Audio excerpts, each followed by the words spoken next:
Israeli বাহিনীর হাতে অপহৃত হওয়ার কথা জানিয়েছিলেন বাংলাদেশি আলোকচিত্রী ও লেখক শহীদুল আলম। ইসরায়েলের কারাগারে আটক থাকা এই মানবাধিকার কর্মীকে তুরস্কের সহায়তায় মুক্ত করার চেষ্টা চলছে।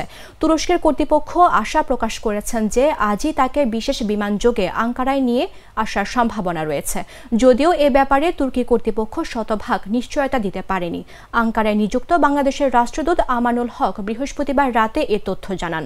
শুক্রবার সকালে প্রধান উপদেষ্টার ভেরিফাইড ফেসবুক পেজে এই বিষয়টি জানানো হয়। এতে বলা হয়, শহীদুল আলম ইসরায়েলি কর্তৃপক্ষের দ্বারা অবৈধভাবে আটক হওয়ার পর জর্ডান, মিশর ও তুরস্কে অবস্থিত বাংলাদেশ দূতাবাসকে ওইসব দেশের পররাষ্ট্র দপ্তরের সঙ্গে যোগাযোগ করে মুক্ত করার দ্রুত উদ্যোগ নিতে বলা হয়। দূতাবাসগুলো শহীদুল আলমের মুক্তির বিষয়ে স্থানীয় কর্তৃপক্ষের সঙ্গে সার্বক্ষণিক যোগাযোগ রাখছে।